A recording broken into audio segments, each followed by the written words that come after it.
नमस्कार, मैं प्रदीप तिवारी आज फिर आपकी सेवा। आज मैं प्रसिद्ध लेखक हरिशंकर पारसाई की एक प्रसिद्ध रचना आवारा भीड़ के खतरे के साथ आपके पास। आवारा भीड़ के खतरे पारसाई जी ने सन 1991 की लिखी थी। पारसाई जी के बारे में इतना कहना पर्याप्त होगा कि वे एक लब्ध प्रतिष्ठित व्यंग्य लेखक थे और वो राजनीतिक व्यंग्य के लिए ज़्यादा मशहूर। उन्होंने कई कहानी भी लिखी हैं, कई उपन्यास भी लिखे हैं और भी साहित्य में उनके सृजन का बड़ा महत्व है।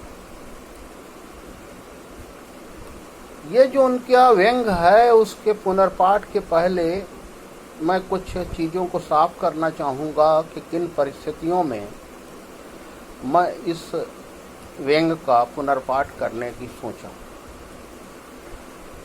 वह कुछ यूँ था कि हिंदुस्तान के अंदर आज़ादी के बाद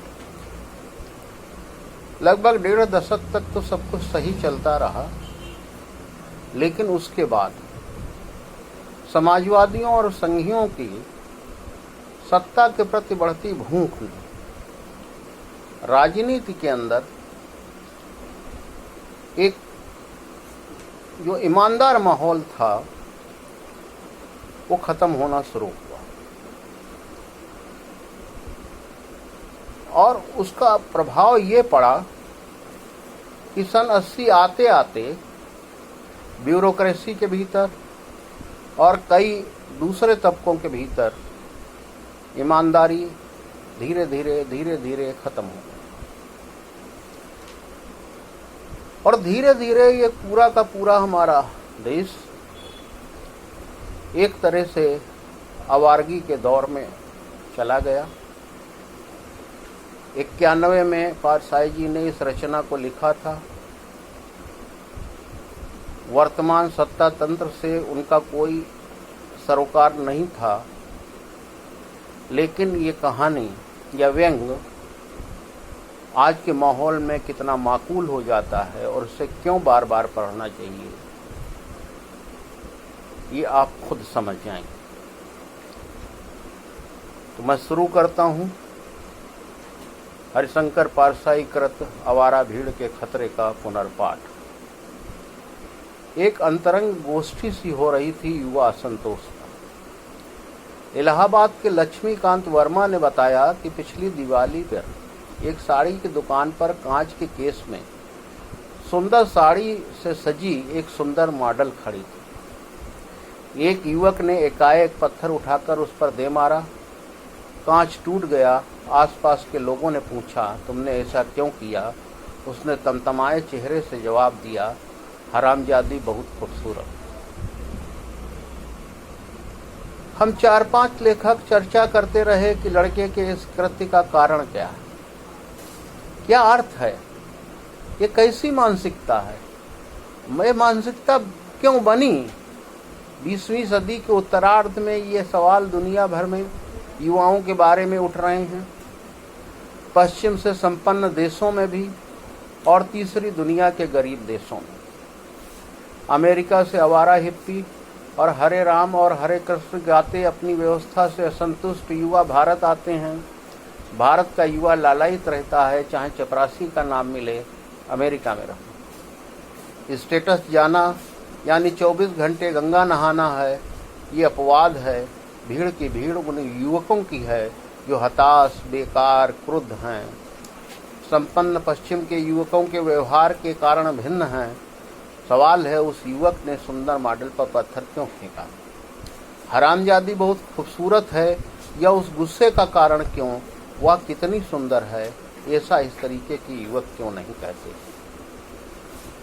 युवक साधारण कुर्ता पाजामा पहने था, चेहरा बुझा था, जिसकी राख में चिंगारी निकलती थी, पत्थर फेंकते थे। शिक्षित था, बेकार था, नौकरी के लिए भटकता रहा था, धंधा कोई नहीं, घर की हालत खराब, घर में अपमान, बाहर अवहेलना व आत्मग्लानि से क्षुब्ध घुटन और गुस्सा, एक नकारात्मक भावना, सबसे शिकायत। ऐसी मानसिकता में सुंदरता देखकर चिढ़ होती।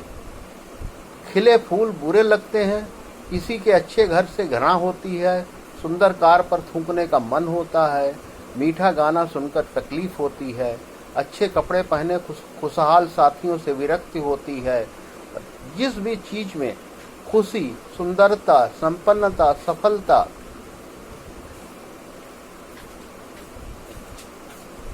प्रतिष्ठा का बोध होता है, उस पर गुस्सा आता है। बूढ़े सयाने स्कूल का लड़का अब मिडिल स्कूल में होता है, तभी से शिकायत होने लगती है। वे कहते हैं लड़के कैसे हो गए, हमारे जमाने में तो ऐसा नहीं था।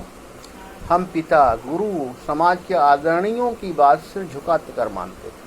अब ये लड़के बहस करते हैं, किसी को नहीं मानते। मैं याद करता हूँ कि जब मैं छात्र था तब मुझे पिता की बात गलत तो नहीं लगती थी, पर मैं प्रतिवाद नहीं करता था। गुरु का भी प्रतिवाद नहीं करता था, समाज के नेताओं का भी नहीं। मगर तब हम छात्रों में जो किशोरावस्था में थे, जानकारी ही क्या थी। हमारे कस्बे में कुल 10-12 अखबार आते थे, रेडियो नहीं था, स्वतंत्रता संग्राम का जमाना था, सब नेता हमारे हीरो थे, स्थानीय भी और जवाहरलाल नेहरू भी। हम पिता, गुरु, समाज के नेता आदि की कमजोरियां नहीं जानते थे। मुझे बाद में समझ में आया कि मेरे पिता कोयले के भट्ठों पर काम करने वाले गौड़ों का शोषण करते थे। पर अब मेरा 11 साल का नाती 5वीं कक्षा का छात्र है। वो सवेरे अखबार पढ़ता है, टेलीविज़न देखता है, रेडियो सुनता है, वो तमाम नेताओं की पोलें जानता है, देवीलाल और ओम प्रकाश चौटाला की आलोचना करता है। घर में उससे कुछ ऐसा करने को कहो तो वो प्रतिरोध करता है। मेरी बात भी तो सुनो, दिन भर पढ़कर आया हूँ, अब फिर कहते ही पढ़ने बैठ जाऊँ। थोड़ी देर खेलूँगा तो पढ़ाई भी नहीं होगी। हमारी पुस्तक में लिखा है, वो जानता है घर में बड़े कब कब झूठ बोलते हैं। ऊंची पढ़ाई वाले विश्वविद्यालय के छात्र सवेरे अखबार पढ़ते हैं तो तमाम राजनीति और समाज के नेताओं के भ्रष्टाचार, पतनशीलता के किस्से पढ़ते हैं। अखबार देश को चलाने वालों और समाज के नियामकों के छल कपट, प्रपंच, दुराचार की खबरों से भरे रहते हैं। धर्माचार्यों की चरित्रहीनता उजागर होती है। यही नेता अपने हर भाषण, हर उपदेश में छात्रों से कहते हैं, युवकों, तुम्हें देश का निर्माण करना है। विदिन ब्रैकेट, क्योंकि हमने नाश कर दिया है। तुम्हें चरित्रवान बनना है। विदिन ब्रैकेट, क्योंकि हम तो चरित्रहीन हैं। शिक्षा का उद्देश्य पैसा कमाना नहीं है, नैतिक चरित्र को ग्रहण करना है। हमने शिक्षा और अशिक्षा से पैसा कमाना और अनैतिक होना सीखा। इन नेताओं और छात्रों, युवकों की आस्था कैसे जमे?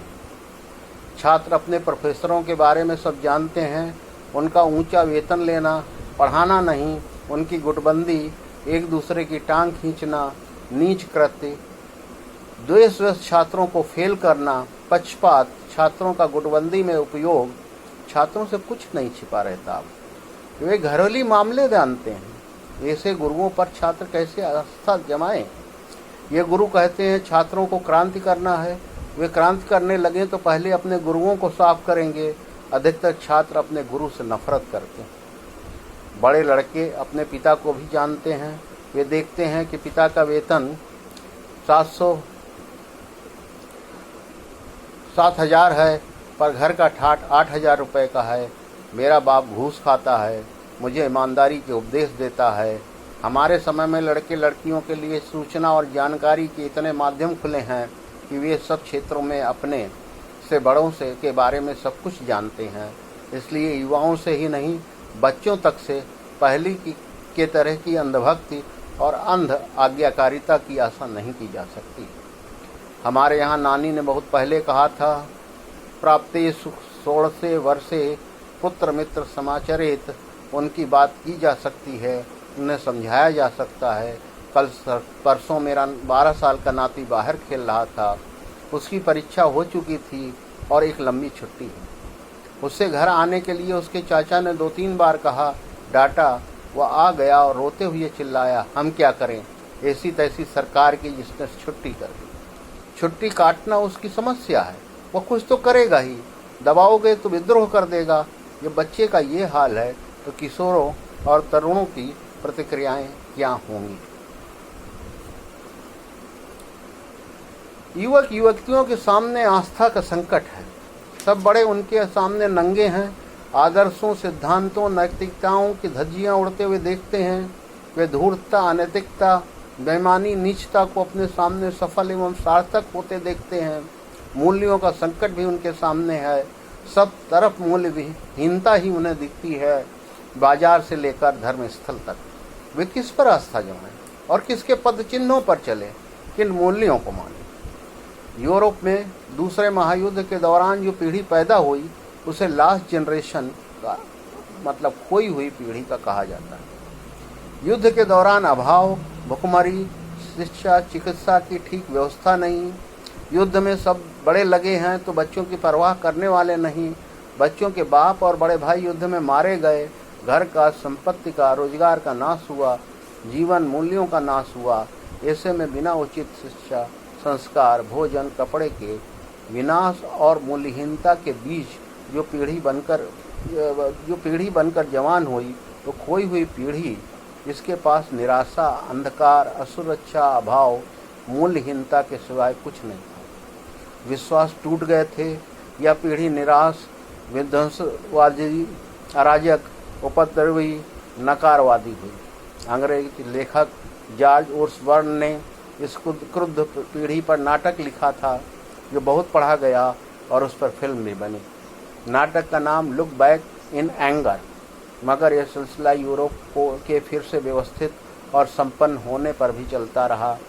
कुछ युवक समाज के ड्रॉप आउट हुए, बीट जनरेशन हुई। औद्योगिकरण के बाद यूरोप में काफ़ी प्रतिशत बेकारी है। ब्रिटेन में 18% बेकारी है। अमेरिका में युद्ध नहीं भोगा मगर व्यवस्था से संतोष वहाँ पैदा हो गए हुआ। अमेरिका में लगभग 20% बेकारी है। वहाँ एक और बेकारी से पीड़ित युवक है तो दूसरी ओर अतिशय संपन्नता से पीड़ित युवक भी। जैसे यूरोप में वैसे ही अमेरिकी युवक युवतियों का संतोष विद्रोह, नशेबाजी, यौन स्वच्छंदता और विध्वंसवादिता में प्रकट हुआ। जहाँ तक नशीली वस्तुओं के सेवन का सवाल है, ये पश्चिम में तो है ही, भारत में भी खूब है। दिल्ली विश्वविद्यालय के पर्यवेक्षण के अनुसार 2 साल पहले तक 57% छात्र नशे के आदी बन गए थे।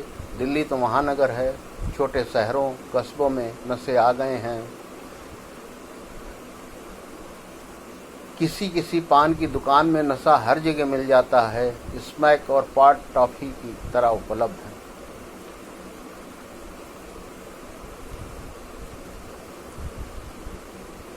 छात्रों युवकों को क्रांति की सामाजिक परिवर्तन की शक्ति मानते हैं, सही मानते हैं। अगर छात्रों युवकों में विचार हो, दिशा हो, संगठन हो और सकारात्मक उत्साह हो, वे अपने से ऊपर की पीढ़ी की बुराइयों को समझें तो उन्हें बुराइयों के उत्तराधिकारी न बने, उनमें अपनी ओर से दूसरी बुराइयां मिलाकर पतन की परंपरा को आगे न बढ़ाएं। सिर्फ आक्रोश तो आत्मक्षय करता है। एक हर्बर्ट मार्क्यूस चिंतक हो गए हैं जो सदी के 6वें दशक में बहुत लोकप्रिय हो गए थे। वे स्टूडेंट पावर में विश्वास करते थे, मानते हैं कि छात्र क्रांति कर सकते हैं। वैसे सही बात यह है कि अकेले छात्र क्रांति नहीं कर सकते। उन्हें समाज के दूसरे वर्गों को शिक्षित करके चेतनाशील बनाकर संघर्ष में साथ लाना होगा, लक्ष्य निर्धारित करना होगा। आखिर क्या बदलना है यह तो तय हो। अमेरिका में हर्बर्ट मार्क्यूस से प्रेरणा पाकर छात्रों ने नाटक ही किए। हो ची मिन और चे गुवेरा के बड़े बड़े चित्र लेकर जुलूस निकालना, भद्दी भौड़ी अश्लील हरकतें करना, अमेरिकी विश्वविद्यालय की पत्रिकाओं में बेहद फूहड़ अश्लील चित्र और लेख कहानी। फ्रांस के छात्र अधिक गंभीर शिक्षित थे। राष्ट्रपति दगाल के समय छात्रों ने सोरबोन विश्वविद्यालय में आंदोलन किया। लेखक जिया पाल सार्त्र ने उनका समर्थन किया। उनका नेता कोहने बेणी प्रबुद्ध और गंभीर युवक था। उनके लिए राजनीतिक क्रांति करना संभव नहीं था। फ्रांस के समेत संगठनों ने उनका साथ नहीं दिया, पर उनकी मांगें ठोस थीं। जैसे शिक्षा पद्धति में आमूल परिवर्तन, अपने यहाँ जैसी नकल करने की छूट की क्रांतिकारी मांग उनकी नहीं थी। पाकिस्तान में भी एक छात्र नेता तारिक अली ने क्रांति की धूम मचाई, फिर वह लंदन चला गया। युवकों का यह तर्क सही नहीं है कि जब सभी पतित हैं तो हम क्यों नहीं हों। सब दलदल में फंसे हैं तो जो नए लोग हैं उन्हें उन लोगों को वहाँ से निकालना चाहिए, या नहीं कि वे भी उसी दलदल में फंस जाएं। दुनिया में जो क्रांतियाँ हुई हैं, सामाजिक परिवर्तन हुए हैं, उनमें युवकों की बड़ी भूमिका रही है। मगर जो पीढ़ी ऊपर की पीढ़ी की पतनशीलता अपना ले, क्योंकि वह सुविधा की है, उसी में सुख है, तो वह पीढ़ी कोई परिवर्तन नहीं कर सकती। ऐसे युवक हैं जो क्रांतिकारिता का नाटक बहुत करते हैं, पर भरपूर दहेज लेते हैं। कारण बताते हैं, मैं तो दहेज को ठोकर मारता हूँ, पर पिताजी का सामने झुकना पड़ा। यदि युवकों के पास दिशा हो, संकल्पशीलता हो, संगठित संघर्ष हो, तो वह परिवर्तन ला सकते हैं। पर मैं देख रहा हूँ एक नई पीढ़ी अपने से ऊपर की पीढ़ी से अधिक जड़ और दकियानुसी हो गई है। वो शायद हताशा से उत्पन्न भाग्यवाद के कारण हुआ है। अपने पिता से तत्ववादी, बुनियाद परस्त, फंडामेंटलिस्ट लड़का है। दिशाहीन, बेकार, हताश, नकारवादी, विध्वंसवादी युवकों की यह भीड़ खतरनाक होती है। इसका प्रयोग महत्वाकांक्षी खतरनाक विचारधारा वाले व्यक्ति और समूह कर सकते हैं। इस भीड़ का उपयोग नेपोलियन, हिटलर और मुसोलिनी ने किया था। यह भीड़ धार्मिक उन्मादियों के पीछे चलने लगती है। यह भीड़ किसी भी ऐसे संगठन के साथ हो सकती है जो उनमें उन्माद और तनाव पैदा कर दे। फिर इस भीड़ से विध्वंसक काम कराए जा सकते हैं। यह भीड़ फासिस्टों का हथियार बन जाती है। हमारे देश में यह भीड़ बढ़ रही है, इसका उपयोग भी हो रहा है।